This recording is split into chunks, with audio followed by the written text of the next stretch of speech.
जो बातें मैं अभी करने लगा हूं और जो मैं अपनी कौम से आखिर में जो कौम की तैयारी करवा रहा हूं, मुझे इस कौम के नौजवानों की बहुत ज़रूरत पड़ेगी हकीकी आज़ादी के लिए। तो ये बैनर बंद कर दो ताकि लोग पीछे से देख सकें, क्योंकि मैंने तुम्हें देख लिया आईएसएफ। अच्छा जी, गुजरांवाला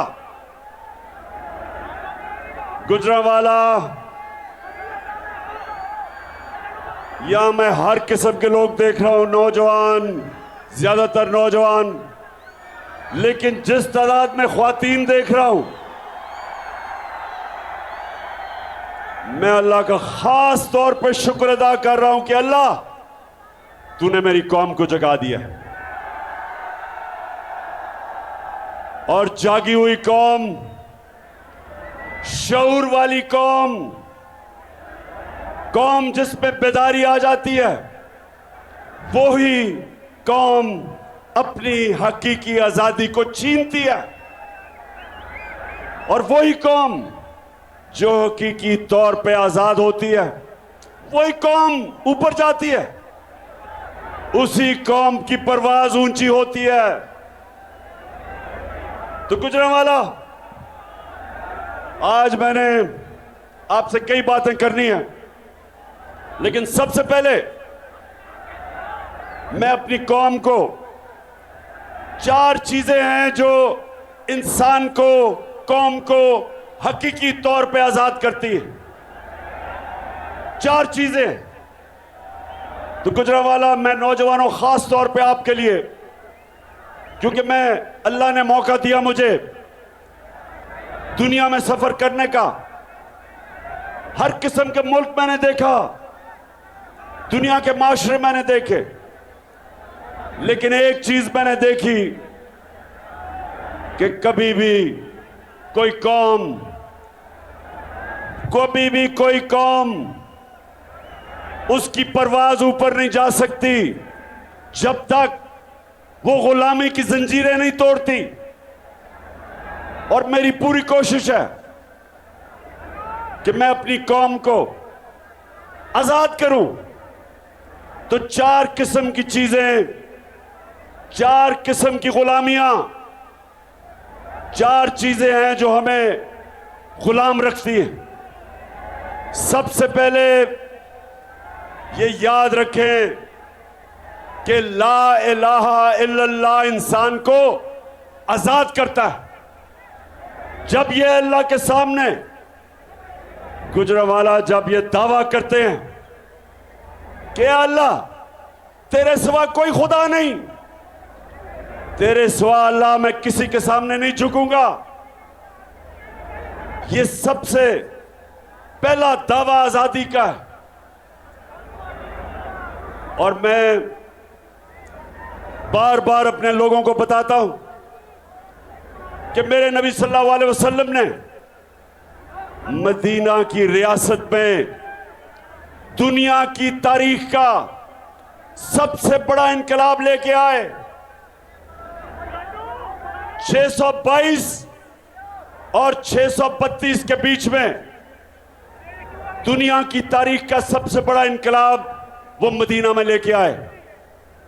तो मैं अपने नौजवानों, मेरी पूरी कोशिश है कि मैं अपने नबी सल्लल्लाहु अलैहि वसल्लम की, आपको उनकी जिंदगी, उनकी सीरत से आपको भी आजाद करूं, क्योंकि हम अभी तक हकीकी तौर पे आजाद नहीं हुए।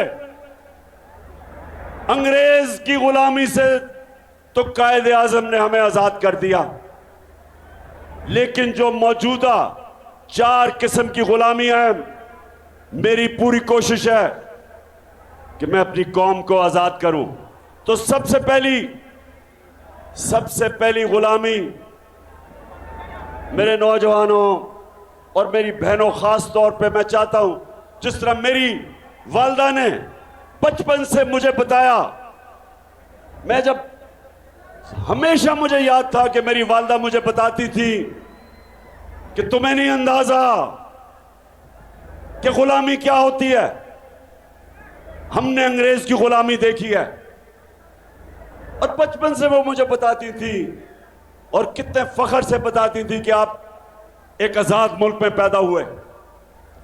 तो जो सबसे बड़ी और बुरी गुलामी वो तो है कि आपके ऊपर कोई और मुल्क कब्जा कर ले और आपको गुलाम बना दे, जो अंग्रेज ने हमें बनाया। उससे हम आजाद हो गए। लेकिन जो दूसरी गुलामी वो क्या है कि वो एक दूसरा मुल्क आपको फतह किए बगैर गुलाम बना देता है। वो आपको रिमोट कंट्रोल करता है। कहते आप आजाद हैं लेकिन हुक्म बाहर से सुनते हैं। बाहर के मुल्कों की गुलामी करनी मेरी नजर में उतनी बुरी गुलामी है जितना आपके ऊपर कोई फतह करके आपको गुलाम रखे। तो गुजरांवाला जो मुझे हटाया गया वो इसलिए कि मैं तैयार नहीं था कि किसी और मुल्क से डिक्टेशन लूं, किसी और मुल्क मुझे हुक्म करे कि जनाब आप रूस से सस्ता तेल नहीं खरीद सकते, हिंदुस्तान खरीद सकता है। वो भी हमारे साथ आजाद हुआ था। हिंदुस्तान अपने लोगों के लिए 40% कम कीमत पे तेल खरीद रहा है रूस से। लेकिन ये जो इंपोर्टेड हुकूमत है, हमने बात भी की थी रूस से। प्रेसिडेंट पुतिन से मेरी बात हुई। मैंने उससे बताया कि दुनिया में आलमी तेल की कीमत इतनी ऊंची है और ये जो जंग हो रही है यूक्रेन के साथ उससे और ऊपर चली जाएगी। तो हमारे तो 10 करोड़ लोग हैं, 5 करोड़ गुर्बत की लकीर से नीचे, और 5 करोड़ ऐसे लोग जब कीमतें ऊपर जाती हैं वो भी नीचे चले जाते हैं गुर्बत के। 2 वक्त की रोटी नहीं खा सकते। तो हमें सस्ता तेल चाहिए। और दूसरा गंदम, जो 20 लाख टन हमने गंदम खरीदी थी, मैंने उससे कहा कि हमें डिस्काउंट पे गंदम चाहिए ताकि हम अपने लोगों को सस्ता अनाज बेच सके। दोनों मान गया, वापस आया। और आपको पता है जो बैरूनी साजिश चली उससे हमारी हुकूमत कराई गई और ये इंपोर्टेड चोरों को हमारे ऊपर मुसल्लत किया गया। और उन्होंने आते साथ ही पहला काम क्या किया, अमेरिका से डर के, रूस से, ना उन्होंने गंदम ली और ना ही उन्होंने सस्ता तेल लिया और उन लोगों के ऊपर महंगाई का बम फेंक दिया। कभी इतनी महंगाई नहीं हुई। और फिर एक तरफ महंगाई और दूसरी तरफ हमारा जो वजीर आजम, क्राइम मिनिस्टर चेरी ब्लॉसम, दुनिया में चला गया पैसे मांगने के लिए। अब गुजरांवाला मैं अब एक और चीज बताऊं कि जब प्राइम मिनिस्टर था मैं, तो जब भी मैं किसी बैरून मुल्क मिनिस्टर या प्राइम मिनिस्टर से मिलता था तो मुझे पहले मेरा फॉरेन ऑफिस बताता था कि इसकी रेपुटेशन क्या है, इसकी तालीम क्या है, ईमानदार है, चोर है, करप्ट है, सब कुछ पता, सारा हर चीज जिससे भी मैं मिलता था और जो भी दुनिया में प्राइम मिनिस्टर मिलता है, हर चीज उसका अगला पिछला पहले पता चल जाता है। तो जब शहबाज शरीफ गया पैसे मांगने के लिए,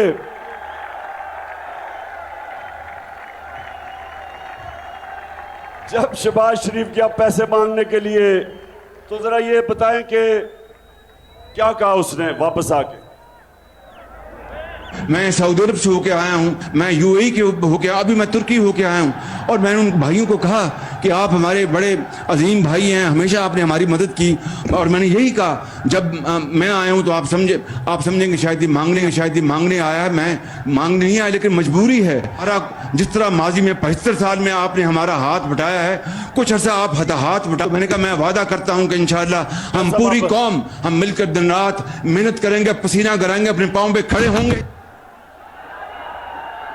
गुजरांवाला ये इस चीज के खिलाफ, इससे डर के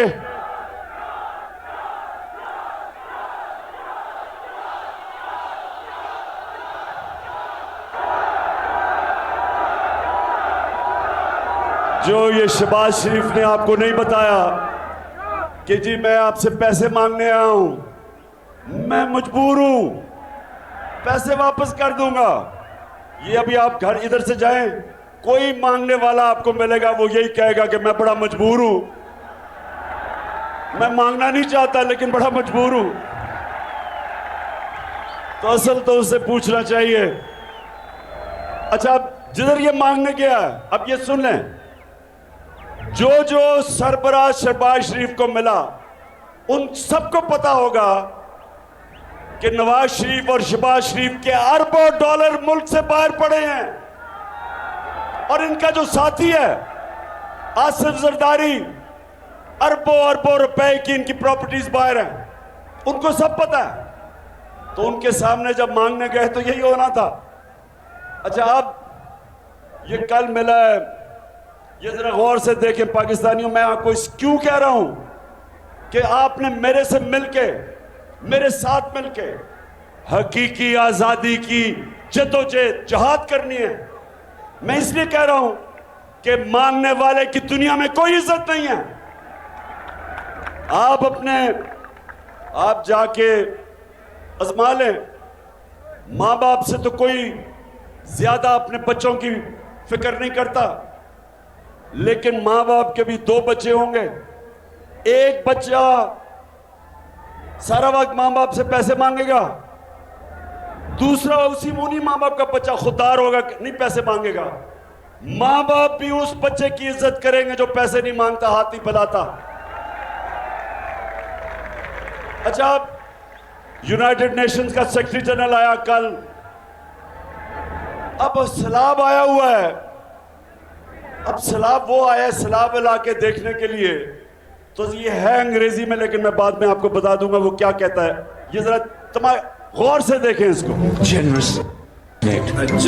Your help to Pakistan will help helpless people in this country.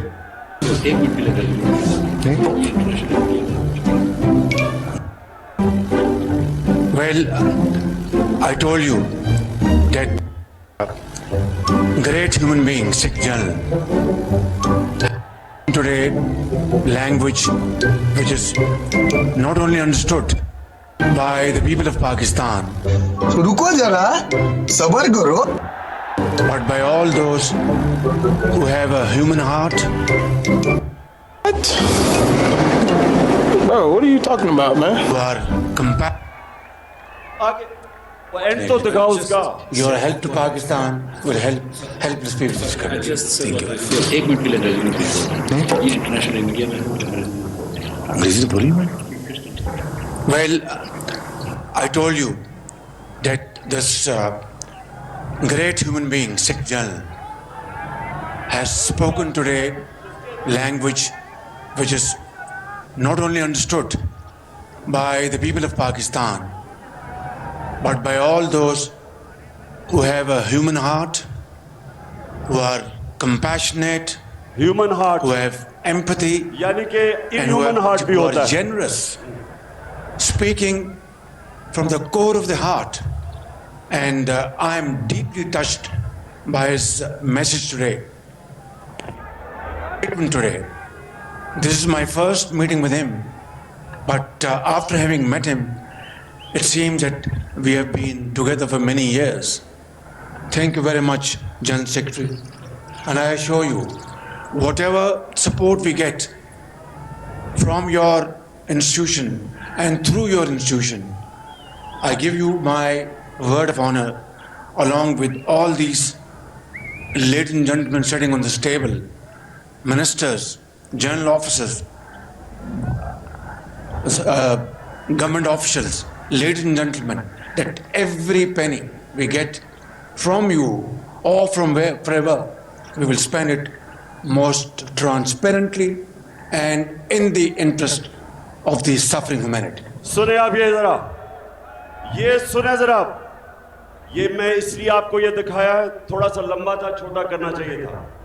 United Nations के सेक्रेटरी जनरल को कह रहे कि जी जो भी आप पैसा देंगे हमें, वो आया सैलाब देखने के लिए, उससे पैसे मांगने शुरू हो गए। जो भी पैसे देंगे आप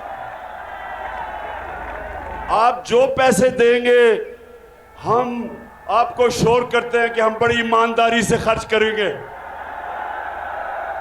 उसको कह रहे हैं कि जो भी पैसे देंगे, मैं और मेरे वजीर कह रहे हैं कि हम बड़ी ईमानदारी से पैसा खर्च करेंगे। और शहबाज शरीफ उसको पहले ही पता है कि 60% आपके वजीर जमानत पे हैं, करप्शन के केसेस हैं उन पे। उसको यह पता है कि तुम और तुम्हारे बेटों को 16 अरब रुपए का आपने FIA का केस है कि पाकिस्तानी अवाम पे डाका मारा है। तो उसको कह रहे हैं कि फिक्र ना करो, आप जो पैसे देंगे हम बड़ी ईमानदारी से खर्च करेंगे। मैं ही आपको इसलिए दिखा रहा हूं मेरे पाकिस्तानियों कि कभी इस तरह के लोग होंगे आपके मुल्क के ऊपर बैठे होंगे, अपना पैसा चोरी करके मुल्क से बाहर, और दूसरों से भीख मांग रहे हैं कि जी हमें पैसा चाहिए। कभी हरे पासपोर्ट की कभी इज्जत नहीं होगी। 22 करोड़ लोग ऐसे दुनिया बाहर देखेगी जैसे हम बेकारी हैं, और ये कंट्रोल करेंगे हमें। वो जो हुक्म करेंगे, जिनसे ये पैसे मांगते हैं, वो कोई ऐसा पैसा नहीं देता जब तक वो आपसे, जिस तरह हमने 80,000 पाकिस्तानियों की जानें कुर्बान की अमेरिका की जंग लड़के, जंग अमेरिका की, उनके 3,000 से भी कम लोग मरे 9/11 में, 9/11 में। 80,000 पाकिस्तानी उनकी जंग लड़ते हुए मर गए, इसलिए कि इस तरह के हुक्मरान जो बाहर से प्रेशर आता है उनके सामने लेट जाते हैं और अपने लोगों का खून चूसते हैं और पैसा चोरी करके मुल्क से बाहर बड़े बड़े वहां महल्लात में रहते हैं। और इनको, इस तरह के लोगों को हमारे ऊपर मुसल्लत इसलिए किया गया कि इनके क्योंकि पैसे बाहर पड़े हैं, जो इनको बाहर से हुक्म मिलेगा वो ये करेंगे। वो आपकी बेहतरी नहीं सोचेंगे कि रूस से हम सस्ता तेल लेके अपनी कौम को सस्ता पेट्रोल और डीजल दें। वो ये देखेंगे कि पैसे मेरे बाहर पड़े हैं, जब चाहिए जब्त कर सकते हैं। इसलिए जो वो वहां का हुक्म आता है उनसे एड भी लेंगे और अपने कौम को इस्तेमाल होने देंगे। और यही वजह है कि पाकिस्तान अपने पैर पे नहीं खड़ा हो सका। हमें अपने मुल्क में इस्लाहत की जरूरत थी। हमें अपने मुल्क में अपने लोगों पे पैसा खर्च करना था। हमें अपने तालीमी निज़ाम ठीक करना था, लोगों की सेहत उसको देखना था। हमने अपने मुल्क में एक ऐसा इंसाफ का निज़ाम पैदा करना था ताकि सरमायाकारी हो, ताकि इन्वेस्टमेंट आए, ताकि नौकरियां मिले, खुशहाली आए। लेकिन उसके बजाय बाहर से भीख मांगो, अपने लोगों को लूटो और दूसरों की गुलामी करो। जब जुल्मों सितम के कोहे गरा रूई की तरह नया बनेगा पाकिस्तान, नया बनेगा पाकिस्तान। दूसरी गुलामी है गुर्बत की गुलामी। गुर्बत की वजह से लोग गुलाम हो जाते हैं। जहालत, अपने लोगों को तालीम ना दें। छोटे से लोगों, थोड़े से लोगों को इंग्लिश मीडियम, अच्छी नौकरियां थोड़े से लोगों की, और बाकी अवाम के लिए उर्दू मीडियम। वो पढ़ के भी बेरोजगार। फिर दीनी मदरसे, वो अलहदा तालीम। पहली दफा हमारे दौर में हमने एक पाकिस्तान में एक निसाब लाने की कोशिश की कि सारे लोगों के लिए मौके हों, सब ऊपर जा सकें, और वो तब होंगे जब एक निसाब होगा। और अब तक पहली दफा किसी हुकूमत ने कोशिश की थी। दूसरी चीज, हमने एहसास प्रोग्राम लेके आए। हम पहली दफा पाकिस्तान की तारीख में हेल्थ कार्ड लेके आए, हेल्थ इंश्योरेंस, 10 लाख रुपया हर खानदान के लिए कि किसी भी अस्पताल में जाके इलाज करवा सकते थे।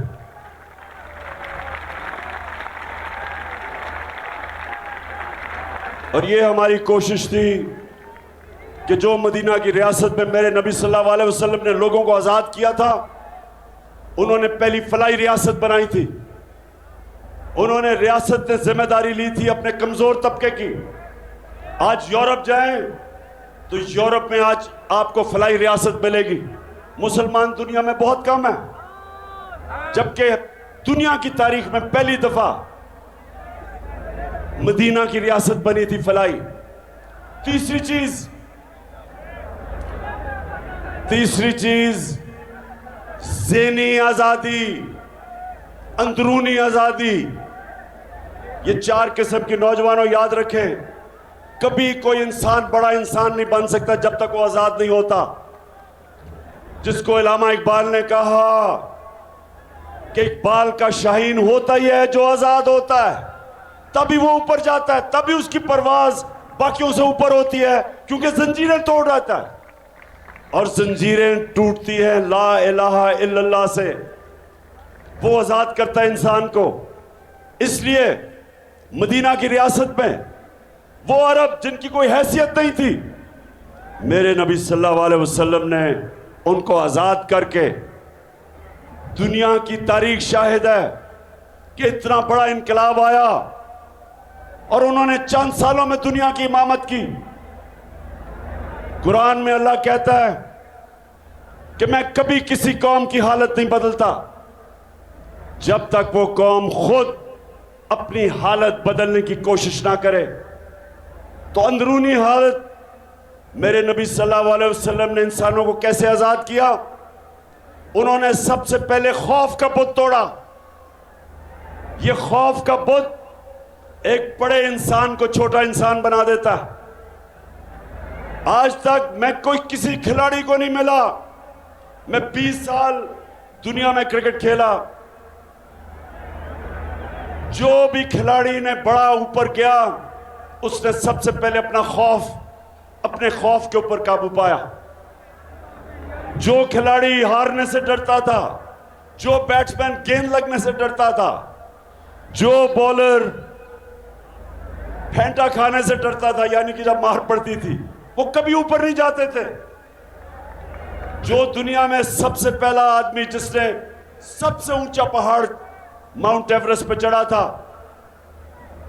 उसको पता था कि उससे पहले जिसने भी कोशिश की उस ऊंचे पहाड़ पे चढ़ने की, या वो मर गया था या वो फेल हो गया था।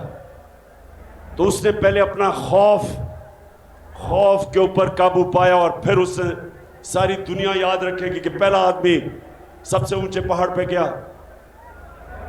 तो ये जो आजाद किया मेरे नबी ने, खौफ का बुत तोड़ा ला इलाहा इल्लल्लाह से।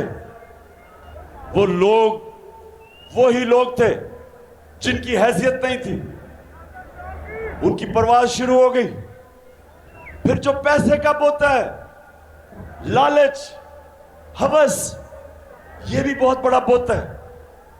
इंसान पैसा बनाते बनाते तबाह हो जाता है। जो पैसा है, सब मेरे नौजवानों आज मेरी बात याद रख लेना, बड़े बड़े मैंने लोगों को देखा कि पैसे के पीछे भाग भाग के अपनी जिंदगियां तबाह की। बड़ा पैसा कहीं उन्हें बना के अपने बच्चों के लिए छोड़ा, उस पैसे ने बच्चों को तबाह कर दिया। पैसे से याद रखें कि कभी पैसे से इस्तेमाल ना हो, पैसे को इस्तेमाल करना सीखें, इस्तेमाल ना हो पैसे से। यह भी बड़ा बुत है।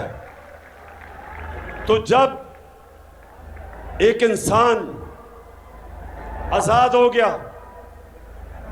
जब उसकी सोच बड़ी हो गई। रहमतुल आलमीन ने उसकी सोच आलमी सोच कर दी, अपने छोटे छोटे मसलों से आजाद हो गए, वो दुनिया के लीडर्स बने। और फिर आखिरी बुत, आखिरी खौफ, आखिरी गुलामी वो है जुल्म के बुत की, जुल्म के बुत से आजाद होना। पाकिस्तानियों, जब तक एक माशरे में इंसाफ नहीं आता, जब तक कानून की बालादस्ती नहीं होती, जब तक एक माशरे के अंदर कानून की हुक्मरानी यानी कि ताकतवर और कमजोर के लिए एक इंसाफ का कानून नहीं बनता, जिसको रूल ऑफ लॉ कहते हैं, कोई माशरा तरक्की नहीं कर सकता। मैंने सारी दुनिया में ऐसे मुल्क देखे, हर वसाइल के बावजूद गुर्बत में डूबे हुए हैं, क्योंकि वहां इंसाफ नहीं। जब मेरे नबी सल्लल्लाहु अलैहि वसल्लम ने कहा कि तुम्हारे से पहले बड़ी कौमें तबाह हुई, जिधर ताकतवर के लिए एक कानून, ताकतवर चोरी करे तो उसको एनआरओ और छोटे चोर को जेल में डालना, क्योंकि असल कौम ताकतवर डाकुओं से तबाह होती है, छोटे चोर से नहीं तबाह होती। साइकिल चोर, मोटरसाइकिल, गाय चोर, भैंस चोर, ये मुल्क तबाह नहीं करते, लोगों को तंग होते हैं। लेकिन जब उस मुल्क का वजीर आजम, उसके वजीर, जब वो पैसा चोरी करते हैं, मुल्क तबाह हो जाता है। तो जो इंसाफ, असल में ये है इंसाफ की जंग। पाकिस्तानियों, आपको जो भी मैं कहने लगा हूं, इसके बाद जो मैं आपको तैयार करने लगा हूं, मैं इसके लिए तैयार करने लगा हूं और मैं अभी अपना लाएमल देने लगा हूं कि हमने करना क्या।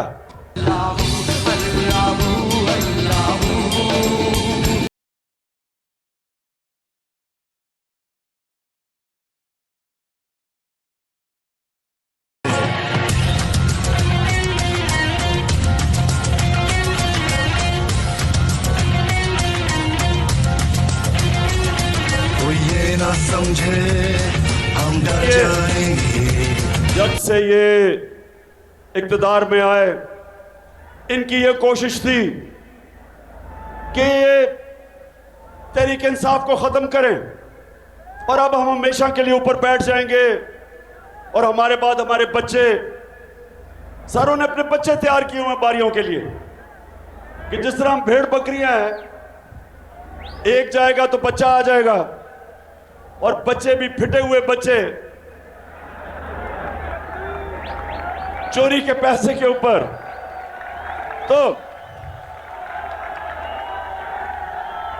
तो मैंने पहले इन्होंने समझा कि लोग तो मिठाइयां बांटेंगे, पाकिस्तानी कौम सड़कों पे आ गई। कभी इस तरह पब्लिक किसी गवर्नमेंट के जाने के बाद इस मुल्क की तारीख में कभी अवाम ऐसे सड़कों पर नहीं निकली। उसके बाद इन्होंने हमारे ऊपर तशद्दुद किया। 25 मई को हमारे ऊपर केसेस किए, हजारों लोगों को जेलों में डाला। पुरअमन एहतजाज के ऊपर इन्होंने टीयर गैस शेलिंग की, औरतें बच्चे थे, समझा कि ये डर जाएंगे। कहा जी ये तो मम्मी डैडी हैं, ये तो वो लोग हैं जो कि किसी किस्म का प्रेशर बर्दाश्त नहीं करेंगे तो हाथ खड़े कर देंगे। वो भी ना हुआ। फिर लोग निकला है हर जलसे में, जिस तरह आज आप आए। 6 महीने से मैं जलसे कर रहा हूं और एक से एक बड़ा जलसा हो रहा है और कौम निकल रही है ऐसे। बेदार कौम समझ गई, शऊर है कौम में। फिर इन्होंने इलेक्शन करवाया। 17 जुलाई को पाकिस्तान पंजाब में 20 बाय इलेक्शन हुए। इलेक्शन कमीशन अपने साथ, इनके साथ एक बददियानतदार इलेक्शन कमीशन ने मिलकर पूरी कोशिश की इनको जिताने की। इंतजामिया तब इनके साथ थी, मिस्टर एक्स ने पूरी मदद की, सबके बावजूद हार गए, इलेक्शन हार गए। उसके बाद ये क्या कर रहे हैं? अब इनकी कोशिश है किसी तरह इमरान खान को मैच से डिस्क्वालीफाई किया जाए कि खेले ही ना, इसको किसी तरह ना हेल किया जाए, इसके ऊपर केसेस करो। हर किस्म के मेरे ऊपर केसेस किए, तौहीन मजहब का केस कर दिया। मदीना के अंदर ये शहबाज शरीफ और इसके वजीर गए, 27वीं रमजान थी, हम यहां शब दुआ कर रहे थे तो पता चला इनको वहां चोर चोर की आवाजें लग गई मदीना में।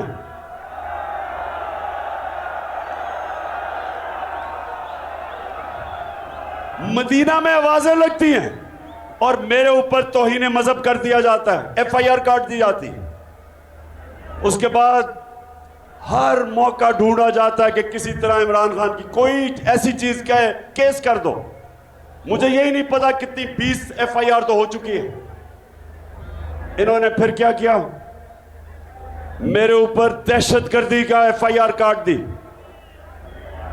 मुझे पकड़ने आ रहे थे, जेल में डालने आ रहे थे, और मैं आप सबको बताऊं मैं तैयार बैठा था, बैग अपना मैंने पैक किया हुआ था, जेल के लिए मैं तैयार था।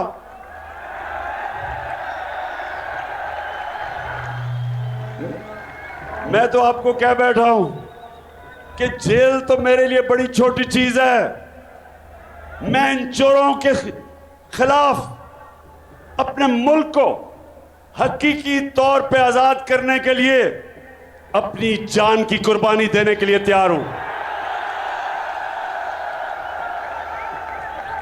अब मेरे ऊपर इन्होंने दहशतगर्दी का पर्चा कर दिया। वो क्या था? मेरा जो चीफ ऑफ स्टाफ था शहबाज गिल, उसको इन्होंने अगवा किया। 2 दिन उन्होंने इसको ऊपर तशद्दुद किया। उसके बाद पुलिस स्टेशन आया, अदालत के सामने उसको पेश किया गया।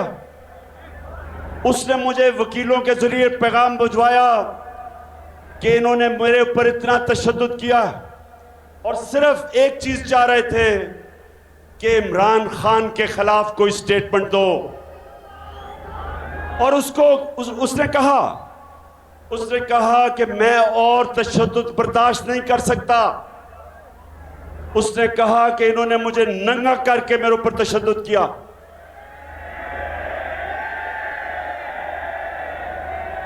और उसने कहा कि अगर इन्होंने मुझे वापस रिमांड पे भेज दिया, मैं ज़हनी तौर पे अब ये बर्दाश्त नहीं कर सकता।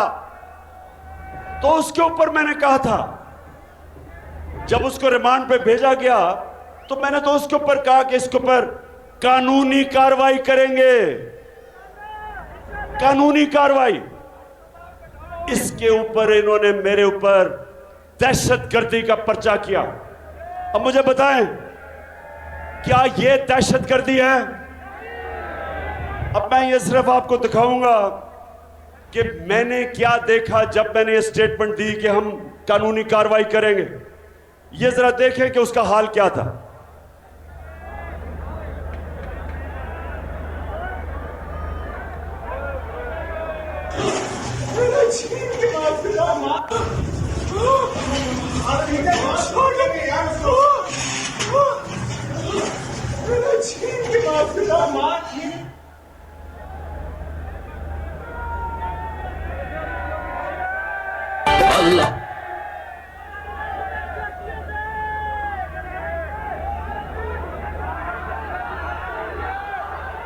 शहबाज गिल, आप ये बताएं कि ये जरा बताएं, ये जिनसी तशद्दुद या जो सेक्सुअल असॉल्ट किसने किया? ये बिल्कुल दुरुस्त है। मेरे टेस्टिस पे और मेरे पीनस पे बिजली के करंट लगाए गए, वो मैं जिनसी तशद्दुद की बात कर रहा था। मेरे टेस्टिस और पीनस के ऊपर इलेक्ट्रिक करंट लगाया गया और वो तशद्दुद किया गया ताकि मैं कोई भी स्टेटमेंट दूं किसी के खिलाफ।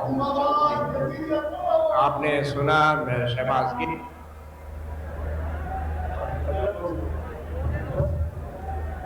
बस ये मैं आपको ये जरा गौर से इसलिए मैंने आपको यह दिखाया, बस करो, मैंने आपको इसलिए दिखाया कि ये कोई दहशतगर्द नहीं था, ये कोई कातिल नहीं था, ये एक असिस्टेंट प्रोफेसर है अमेरिकी यूनिवर्सिटी के अंदर, उससे ये किया गया। इसके ऊपर मैंने रिएक्ट किया था। मैं जो मेरे ऊपर तौहीन अदालत का केस है उसके ऊपर तो मैं बात नहीं करूंगा क्योंकि वो सब जुडिस है, लेकिन मैं सिर्फ ये जो मेरे ऊपर दहशतगर्दी का इन्होंने पर्चा किया है, मैं उसके ऊपर ये बताना चाहता था कि क्या वजह थी कि मैंने कहा कि मैं लीगल एक्शन लूंगा। इस वजह से मैंने जब इसके ये हाल देखा, पैगाम मुझे भेज रहा है कि किस तरह का तशद्दुद किया, जिनसी तशद्दुद किया, तो उसके बाद मैं क्या कहता?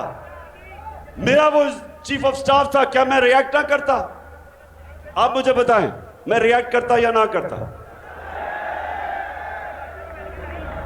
तो गुजरावाला, मैं ये जरूर कहना चाहता हूं कि जो इस्लामाबाद हाई कोर्ट है, मैं आज इसलिए नहीं कह रहा कि मेरा केस लगा हुआ है, मैं जब हुकूमत में भी था, मैं अब भी ये कहता हूं कि ये जो अथर मिनल्ला का जो हाई कोर्ट है इस्लामाबाद का, इसने बड़े ज़बरदस्त फैसले किए हैं। मैं इसकी कई दफ़ा इनकी तारीफ की है, इन्होंने स्टैंड लिए हैं ऐसे, और मैं कभी जो भी ये फैसला करेंगे मैं कबूल करूंगा। उन्होंने मुझे बात करने की इजाज़त नहीं दी, अगर बोलने देते तो मैं शायद कुछ बता ही देता कि किस माहौल में मैंने किया। बहरहाल वो केस अभी चलेगा। अब गुजरावाला, अब जरा मेरी बात अपने गौर से सुननी, क्योंकि मैं अब आपको वो एक्शन के ऊपर आ रहा हूं कि 4 महीने से 5 महीने से बल्कि मैं पब्लिक में हूं। मैं तकरीबन ज्यादातर शहरों में, बड़े बड़े शहरों में जलसे कर बैठा हूं, 2-2 जलसे कर बैठा हूं। जिस तरह गुजरावाला में ये दूसरा जलसा है। मैं सबसे पहले तो अल्लाह का शुक्र अदा करता हूं कि कभी मैंने अपनी कौम में इस तरह का शऊर नहीं देखा, कभी मैंने अपनी कौम को इस तरह इश्यूज की समझ और बेदारी नहीं देखी जो आज है मेरी कौम में।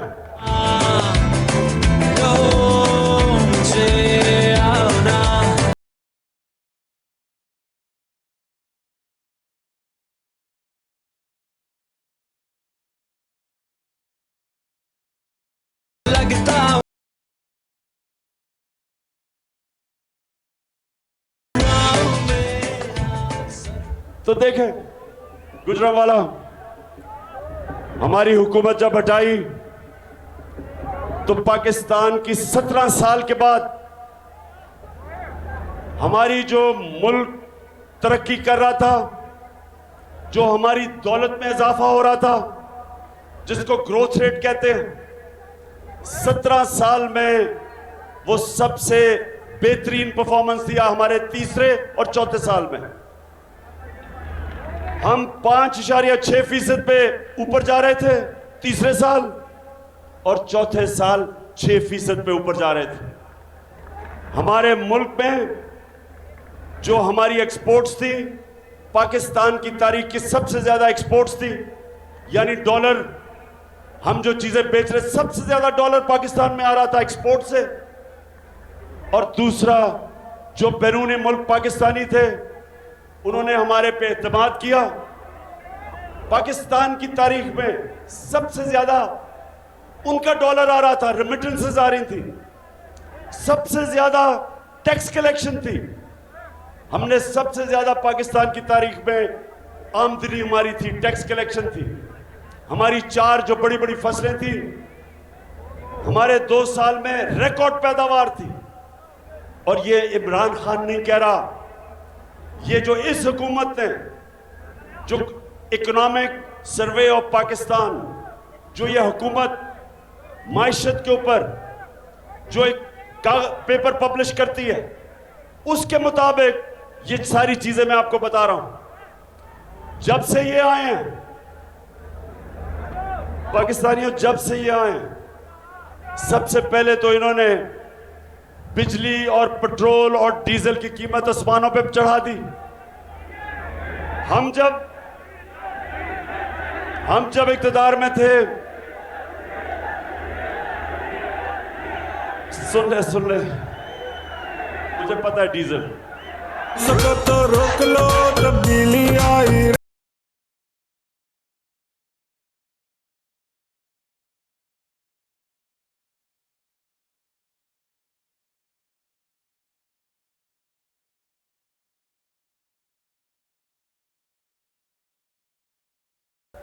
कि मुल्क के इश्यूज की आपको समझ आए।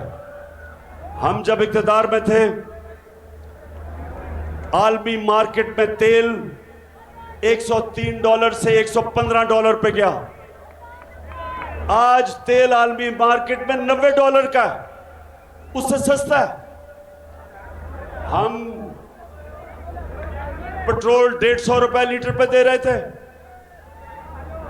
और फजल रहमान को ₹145 लीटर पे दे रहे थे। इसलिए हमने कोशिश की कि जब आप पेट्रोल और डीजल बढ़ाएंगे सब कुछ बढ़ जाता है, लेकिन हम चाहते थे कि जब ये चीजें बढ़ाएं तो मेरे लोगों के ऊपर बोझ पड़ता है। लोग गुर्बत के लकीर के नीचे चले जाते हैं जब महंगाई होती है। तो हमने अपने लोगों को महंगाई से तहफ़्फ़ुज़ दिया। हमने और जगह से पैसे लिए, हमने वो पैसे से कम कीमत पे तेल, पेट्रोल और डीजल और बिजली कम कीमत पर लोगों को दी कि लोगों पे बोझ ना पड़े। उसके अलावा हमारे दौर में रुपया 178 पे था जब ये नो कॉन्फिडेंस मोशन आई, 178 पे डॉलर था। जब से ये आए डॉलर आज पहुंच गया 230 पे। इसकी वजह से मजीद महंगाई, आज पेट्रोल और डीजल 240 तक पहुंच गया। आज बिजली जो हमारे दौर में 18 रुपए यूनिट थी, आज वो 36 रुपए यूनिट कहते हैं। टैक्सेस मिला के 55 रुपए यूनिट पे बिजली मिल रही है, 3 गुना ज्यादा। सवाल यह है कि कौन सी क़यामत आई थी कि इतनी महंगाई हो गई? क्या हुआ था कि इतनी चीजें महंगी कर दी? जब इन्होंने सारी कैंपेन 3.5 साल हमारे खिलाफ सिर्फ एक चीज पे की, महंगाई। सारा वक्त महंगाई का शोर। और मैं आज वो मीडिया हाउसेस, वो सहाफी, वो लिफाफे वाले, मैं सबसे पूछता हूं कि आज आपको क्यों नहीं महंगाई नजर आ रही? आज क्यों नहीं आप लोगों के पास जाके पूछ रहे कि जी बिजली का बिल आप दे सकते हैं, या आप क्यों नहीं पूछ रहे? आटा हमारे जमाने में 50 रुपए किलो था, आज तकरीबन 100 रुपए पे पहुंच गया किलो, दुगना हो गया आटा। तो 4 महीने में कौन सी इतनी बड़ी क़यामत आई कि कीमतें आसमानों पे चली गई और मायशत तेजी से नीचे जा रही है। आईएमएफ आज ये कहता है कि पाकिस्तान में अभी बिजली की कीमत मजीद और बढ़ेगी। आईएमएफ कह रहे हैं कि मायशत सुकड़ती जा रही है, जो हमारे जमाने में बढ़ रही थी वो कम होती जा रही है। आईएमएफ कह रहा है कि पाकिस्तान श्रीलंका की तरफ जा रहा है, सड़कों पे इंतशार होने जा रहा है। ये मैं नहीं कह रहा, आईएमएफ कह रही है, क्योंकि बेरोजगारी बढ़ रही है। इंडस्ट्रियां, जो इंडस्ट्री हमारी बढ़ रही थी तेजी से, वो नीचे जा रही है। किसानों के लिए जो ट्यूबवेल में बिजली की कीमत, जो डीजल की कीमत, किसानों के लिए जो खादों की कीमत, डीएपी की कीमत, तो सारों को नजर आ रहा है कि अगले हम वो उस तरह की पैदावार हमारी अब नीचे जाएगी। तो इसलिए मेरा आज सवाल है कि जिन लोगों ने साजिश करके इनको हमारे ऊपर मुसल्लत किया, मैं उन सब से पूछता हूं कि क्या आपको पाकिस्तान की फिक्र नहीं? क्या आपको खौफ नहीं आ रहा कि हमारा मुल्क किधर जा रहा है? और क्या ये जो ऊपर बैठे हुए हैं, क्या कोई भी अब ये समझता है कि ये मुल्क को निकाल सकते हैं इस दलदल से? क्या कोई आप सामने समझते हैं कि वो जो शहबाज शरीफ हम इश्तिहारों के अंदर बड़ा कारनामे करता था, अरबों रुपए के इश्तिहार खर्च करके, कोई भी आप समझता है कि ये मुल्क को इस दलदल से निकाल सकता है? ये मजीद और हम नीचे जा रहे हैं। और इसलिए जो हम कहते हैं कि जब तक इस मुल्क में साफ और शफाफ इलेक्शन नहीं होते, जब तक सियासी इस्तेकाम नहीं आता, तो माइशत इसी तरह नीचे जाती रहेगी। माशी इस्तेकाम आएगा सियासी इस्तेकाम से। और इसलिए मैं अपनी सारी कौम को आज एक पैगाम देने आया हूं। ये मैंने एक फैसला किया था कि गुजरांवाला जलसे में मैं अपनी कौम को एक कॉल दूंगा। मैं अपनी कौम को तैयार करूंगा कि हम अपने आप को इनसे हकीकी तौर पे आज़ाद करें। और कौम तब आज़ाद करेगी जब कौम अपनी आज़ादी छीनेगी। और जो मैं अब देख रहा हूं, मैंने ये फैसला किया कि मैं अपनी सारी डिस्ट्रिक्ट की तंजीमों को, सारों को मैंने खत लिखा है कि तैयार हो जाओ, अपनी डिस्ट्रिक्ट्स में लोगों को मोबिलाइज करो और इंतजार करो कि जब मैं कॉल दूंगा। और जब मैं कॉल दूंगा, सबने तैयार होना है, सारे पाकिस्तान ने तैयार होना है। खुदा करे सदा हरी हरी रहे पाकिस्तान।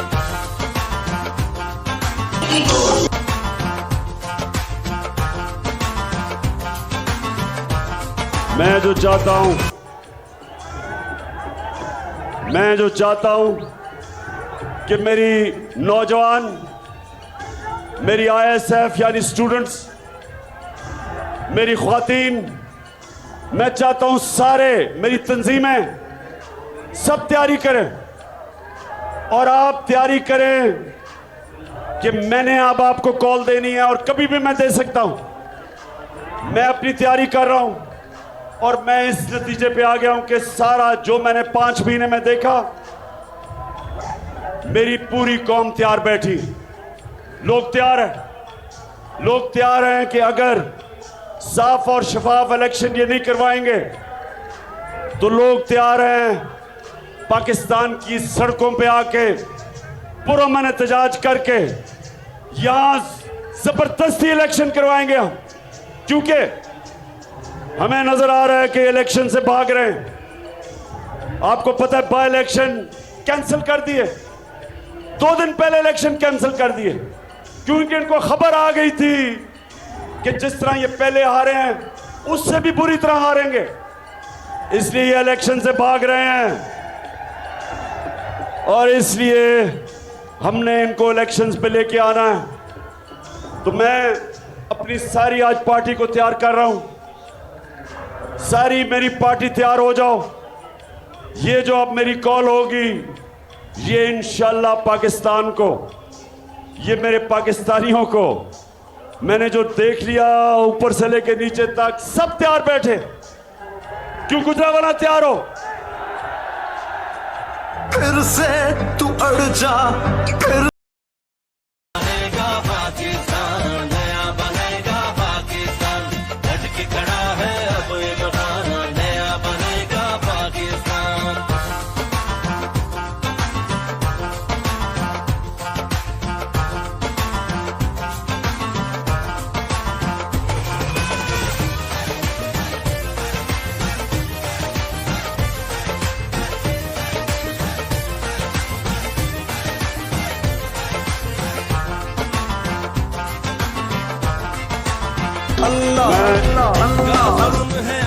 मैं आखिर में उन लोगों से बात करना चाहता हूं जिनके पास पावर है, अपने मुल्क की एस्टेब्लिशमेंट से सवाल करना चाहता हूं कि जिस तरह हमारा मुल्क ये इंपोर्टेड हुकूमत तेजी से नीचे लेके जा रही है, जिस तरह जब से ये आए हैं लोगों की जिंदगी अजाब में, महंगाई में और माइशत जिस तरह नीचे जा रही है, और जो IMF की रिपोर्ट है, मुझे पता है कि आप कहते हैं वो आप न्यूट्रल है, लेकिन कौम आपको जिम्मेदार ठहराएगी अगर ये मुल्क इसी तरह नीचे जाता रहा। कौम आपको जिम्मेदार ठहराएगी कि आप रोक सकते थे इस मुल्क को इस दलदल में फंसने की, और आपने कुछ नहीं किया। ये कौम आपको जिम्मेदार ठहराएगी अगर हमारी माइशत नीचे गई, वो डायरेक्टली हमारी नेशनल सिक्योरिटी को असरअंदाज होगी, क्योंकि जैसे जैसे माइशत नीचे जा रही है हम और मजबूर होते जा रहे हैं बैरूनी ताकत के। जो भी अब पैसा देगा, जो भी पैसा देगा, वो हमारे से वो चीज मांगेंगे जो हमारी नेशनल सिक्योरिटी को असरअंदाज होगी। तो इसलिए अभी भी टाइम है, इस मुल्क को नीचे जाने से बचाएं। और मैं आज आप सारी कौम के सामने कह रहा हूं कि जो इस मुल्क को इंशाल्लाह हमें अगर जब भी अल्लाह मौका देगा, मैं आज आपको कह रहा हूं कि अब कोई दूसरा मुल्क पाकिस्तान को इस दलदल से नहीं बचाएगा। जो हमें इस दलदल से निकालेंगे वो 1 करोड़ हमारे बैरून मुल्क पाकिस्तानी हैं, वो हमारा जो बाहर पाकिस्तानी बैठा है, इंशाअल्लाह इनको अभी तो इनकी सिर्फ रेमिटेंस आ रही है। हमने जिस दिन इस मुल्क में इनकी सरमायाकारी ले आए, 1 करोड़ में से 5 लाख पाकिस्तानियों ने भी, बैरून मुल्क पाकिस्तानियों ने इस मुल्क में सरमायाकारी शुरू कर दी। हमारे पास इतने डॉलर आ जाएंगे कि हमें कभी किसी के सामने हाथ फैलाना नहीं पड़ेगा। मैं आज गुजरांवाला का खास तौर पर फिर से शुक्रिया अदा करता हूं कि 2 महीने में दूसरी दफा आपके पास आया हूं, और माशाअल्लाह आपका जुनून, आपका जज्बा, आपका शऊर, मैं आपको सलाम करता हूं।